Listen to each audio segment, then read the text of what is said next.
wabarakatuh.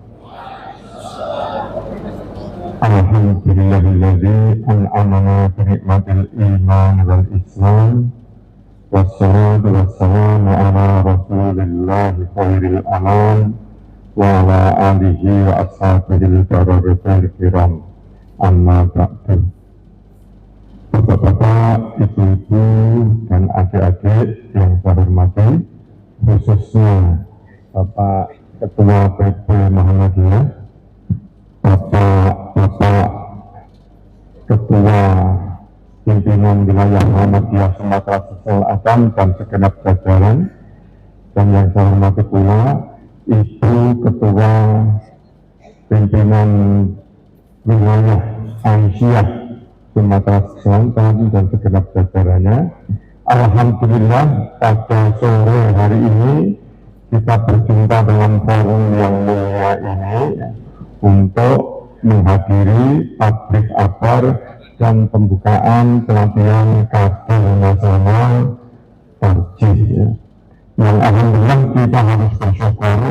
Bersyukurnya tidak sekedar kita hadir, tapi sebetulnya kita seharusnya bersyukur karena kita memilih paham Islam Muhammadiyah. Sehingga tadi Bapak Ketua PBN, alhamdulillahirrahmanirrahim, an'amana bi ni'matil iman wal islam wal Muhammadiyah. Mantap banget. Kalau saya cukup sampai an'amana bi ni'matil iman wal islam. Pak PBN melanjutkan wal Muhammadiyah, dan itu memang betul harus kita syukuri karena kita paham agama Muhammadiyah ini merupakan paham agama Islam yang otentik, yang sejati. Otentiknya, sejatinya paham agama Islam di Muhammadiyah itu sesuai dengan tujuan pewahyuan Islam oleh Allah dan dakwah Islam oleh Nabi Agung Muhammad Sallallahu Alaihi Wasallam. Anggapnya kita semuanya hafal. Alhamdulillah minasyaitonirrajim. Wa ma arsalnaka illa rahmatan lil alamin. Firman Allah, kami tidak memberikan risalah kepada Muhammad illa rahmatan lil alamin. Dalam bahasa Arab ini namanya maf'ul li ajli. Maf'ul li ajli itu dalam bahasa Indonesia menjadi kata keterangan untuk menyatakan alasan dan untuk menyatakan tujuan. Sehingga Islam itu diwahyukan oleh Allah karena rahmat Allah dan untuk mewujudkan rahmat Allah. Apa wujud rahmat Allah yang dituju oleh Islam rahmatan lil alamin? Itu kita bisa pahami dari pengertian rahmat. Pengertian rahmat dalam bahasa Arab itu rikotun takotahil ihsana ilal marahumi. Rikotun, perasaan halus. Perasaan halus itu cinta, kasih, dan sayang. Taktahi yang mendorong al-ihsan untuk memberikan kebaikan yang masuk akal kepada yang dikasihi. Kebaikan yang masuk akal itu apa? Kebaikan yang masuk akal itu dijelaskan dalam pengertian rahmat oleh Imam Al-Mawardi. Rahmat itu menurut Imam Al-Mawardi pengertiannya adalah an-nikmatu alal muhtaji, anugerah kepada pihak yang membutuhkan. Sehingga rahmat itu pengertiannya secara bahasa adalah cinta yang peningkatannya memenuhi kebutuhan yang dicintai. Sehingga Islam rahmatan lil alamin itu diwahyukan untuk memenuhi kebutuhan al-alamin yang dicintai oleh Allah Subhanahu wa Ta'ala. Kebutuhan al-alamin itu apa? kebutuhan al-alamin itu kita semua mengalami, yaitu keadaan baik atau hidup baik. Ya.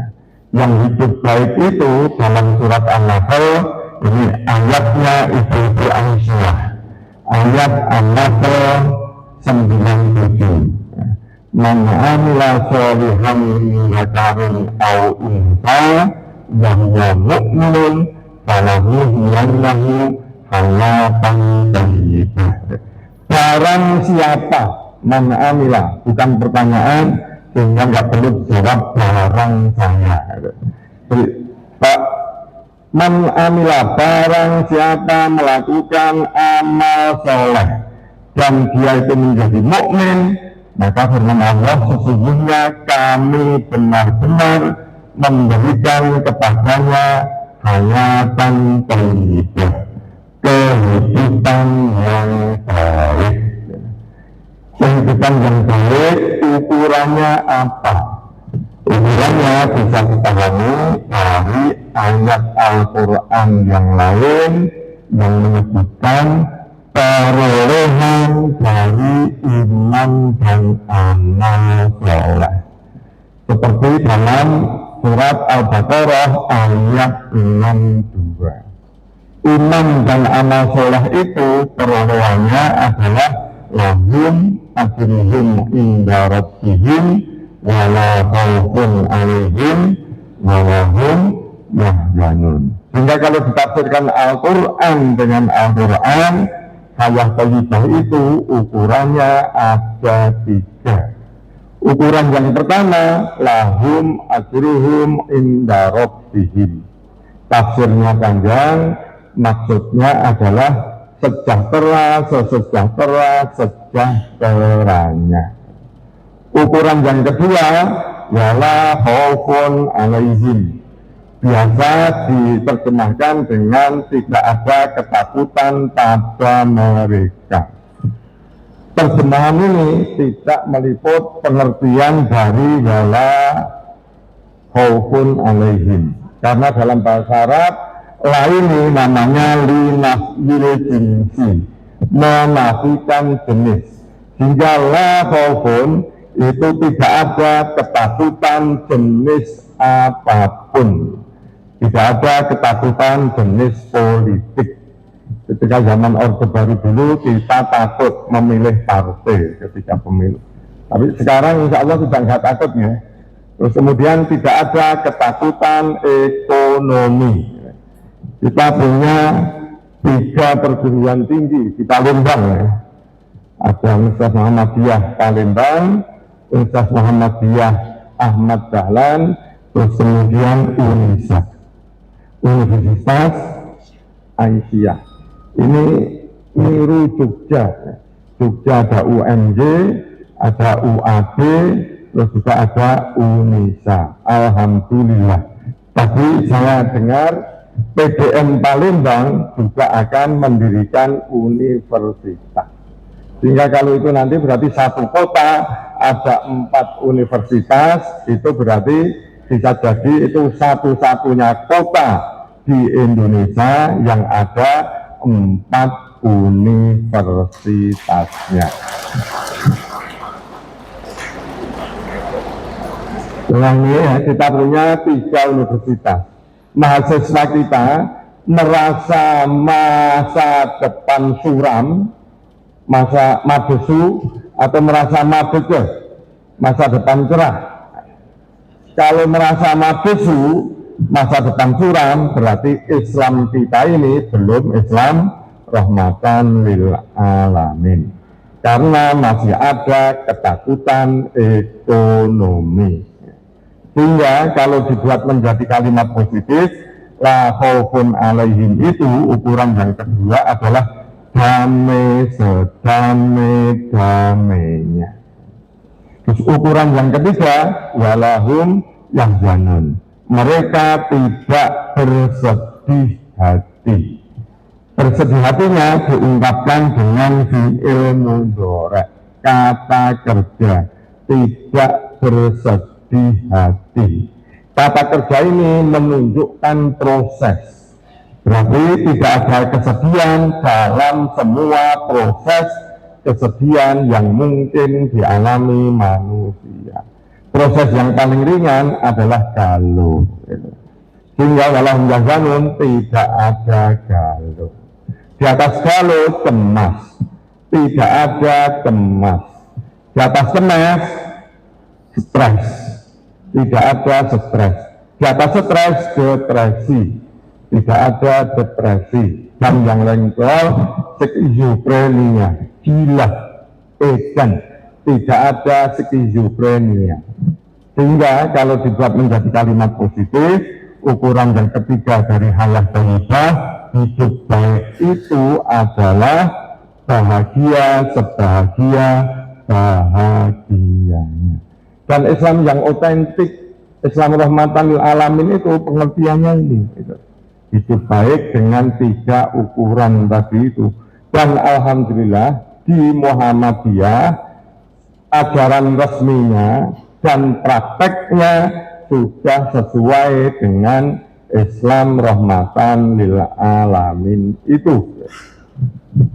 Ajaran resminya dalam definisi Islam dalam masalah 5. Dalam masalah 5, Islam diberi definisi dengan ma anzalallahu fil Qur'ani wa ma ja'at bihi sunnatu shahihatu minal awamiri wan nawahi wal irsyadati li salahil ibadi dunyahum wa ukhrahum.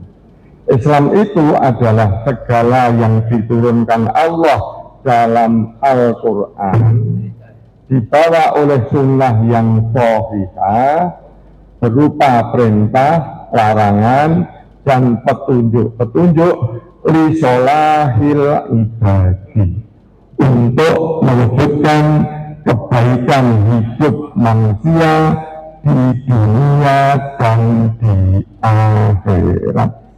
Sehingga di Muhammadiyah, Islam itu agama yang fungsional, agama yang memiliki nilai guna untuk mewujudkan rahmat Allah dalam pengertian hayat thayyibah, hidup baik tadi itu.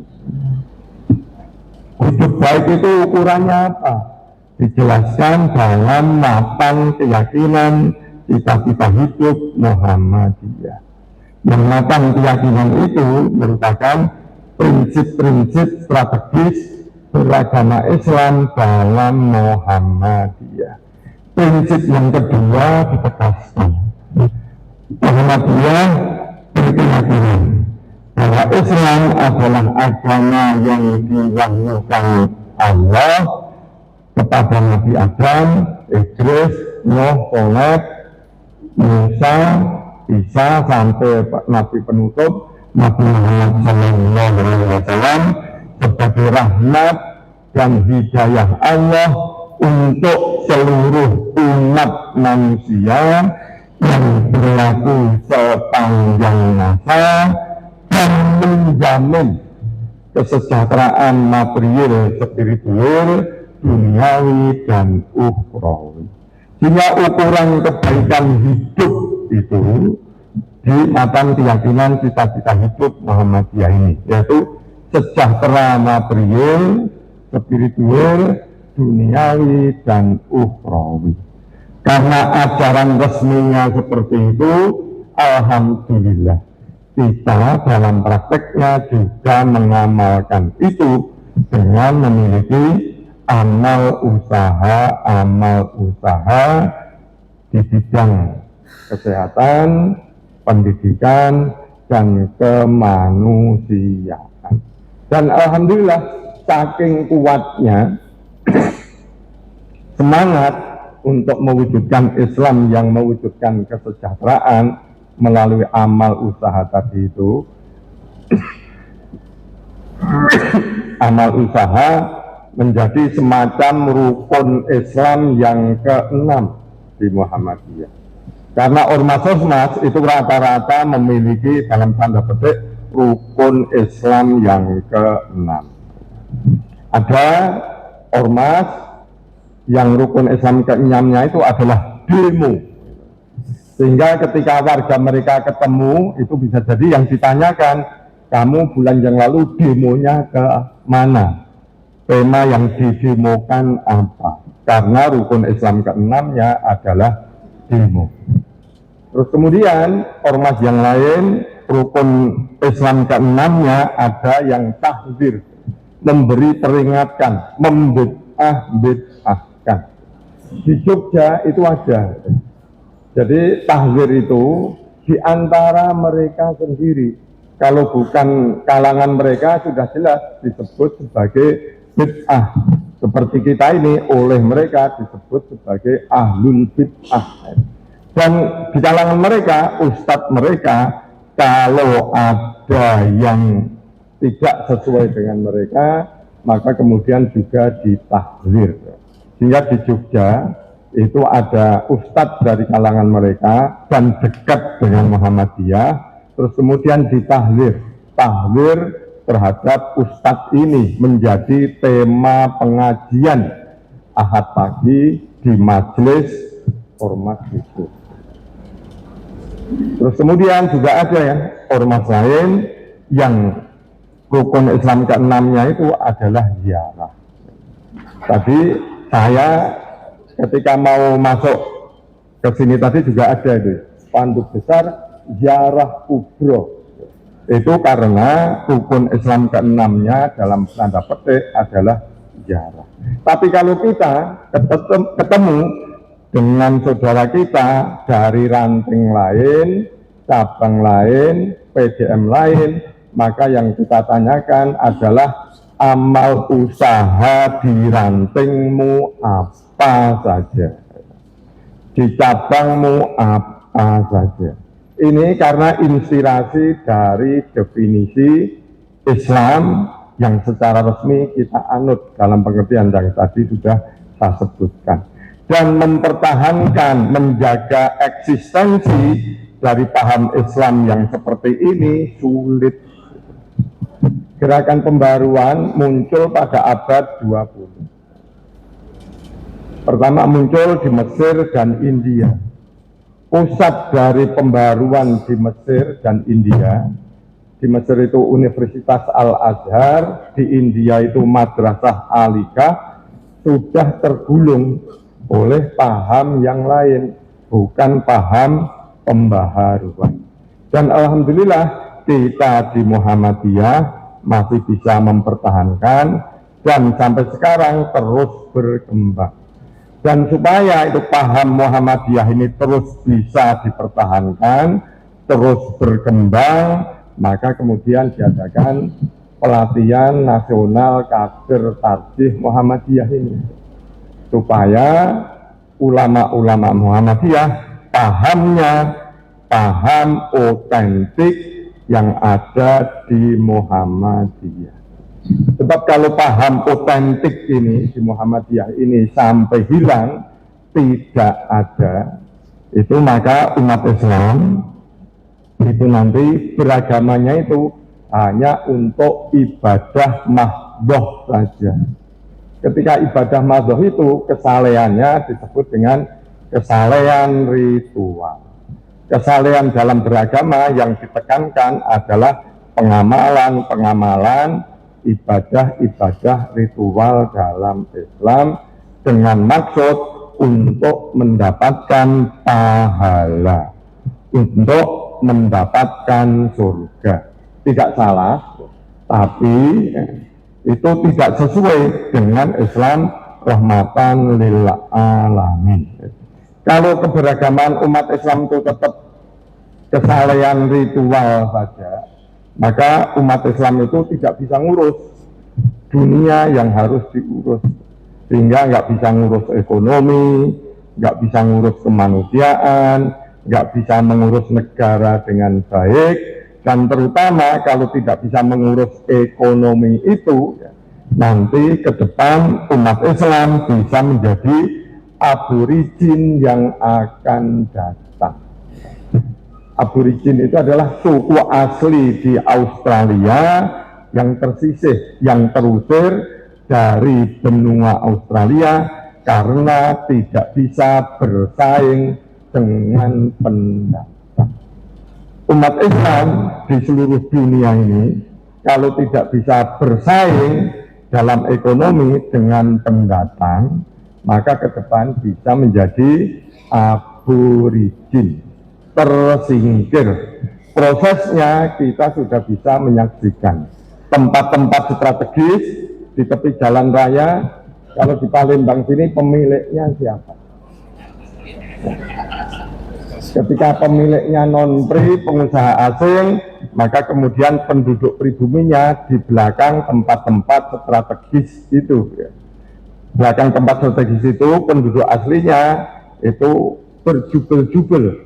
Itu ada yang 40 orang tinggal di satu rumah. Sehingga nanti kalau pembagian warisan mau nggak mau dijual. Karena tempatnya di kota maka harganya mahal. Siapa yang bisa membeli? Yang bisa membeli adalah orang yang kaya, yang sudah punya rumah, tanah di depan tadi itu. Maka kemudian tempat-tempat perkotaan lama-lama dikuasai oleh pengusaha non-pri atau pengusaha asing. Penduduk aslinya tinggalnya di kampung-kampung, di desa-desa. Ketika di kampung-kampung dan desa-desa masih ada pekerjaan yang mencukupi, bisa. Tapi ketika tidak mencukupi, maka harus bekerja di kota yang sudah dikuasai oleh orang lain tadi itu. Ketika masuk bekerja di kota, harus diseleksi, diperiksa. Yang tukang bikin ribut, nggak boleh masuk kerja di kota. Dan itu ya prosesnya untuk menjadi aborigin itu seperti yang kita saksikan Palestina sekarang ini. Dari Palestina, bangsa Palestina terusir dari tanah yang mereka dikuasai oleh Israel, maka kemudian mereka untuk bekerja ke Israel melalui pemeriksaan yang ketat. Dan ini ya, sehingga pelatihan ini harapannya begitu. Harapannya kita itu bisa mempertahankan, mengembangkan Islam otentik yang kita anut untuk merubah keberagamaan umat Islam tidak hanya di Indonesia saja, tapi di seluruh dunia. Ketika beragama jangan hanya menekankan kesalehan ritual, tapi dalam beragama kita juga menekankan kesalehan sosial. Jamaah masjidnya rame, jamaahnya banyak, tapi juga punya perusahaan besar. Ini HP saya ini mereknya Samsung, pakai G. Kapan Samsung ini G-nya hilang menjadi Samsung Matahari? Karena pabrik HP-nya milik warga Muhammadiyah atau milik Muhammadiyah. Karena kita punya ini, sudah menjadi semboyan kita, fastabiqul khairat. Fastabiqul khairat tidak sekedar berlomba-lomba dalam kebaikan, tapi fastabiqul khairat itu menjadi berada di depan dalam semua kebaikan, sehingga menjadi pewaris Alkitab yang otentik seperti yang ditegaskan dalam surat Fatir ayat 33. Summa awrasnal kitabal ladzina stofaina min ibadina faminhum zalimul linafsih wa minhum muqtasid wa minhum sabiqun bil khairati. Jadi pewaris kitab suci yang otentik itu sabiqun bil khairati, berada di depan dalam semua kebaikan. Ini Samsung menjadi Samsung ya. Ini Universitas Muhammadiyah Palembang itu sudah ranking berapa di Indonesia? 18 di Indonesia. Kapan itu tidak hanya nomor 1 Indonesia, ranking 1 di dunia, sehingga di atas Harvard. Karena kita punya etos semangat sabiqun bil khairati. Kalau di Palembang ada sepak bola HW enggak? Belum ada. Kalau di Jogja sudah ada sepak bola HW. Tapi masih Liga 4 Indonesia. Itu kapan itu HW itu di ranking FIFA nomor 1 di atas Real Madrid, di atas Barcelona, di atas Manchester United, karena kita punya sabiqun bil khairati. Demikian kurang lebihnya mohon maaf. Fastabiqul khairat. Wassalamualaikum warahmatullahi wabarakatuh.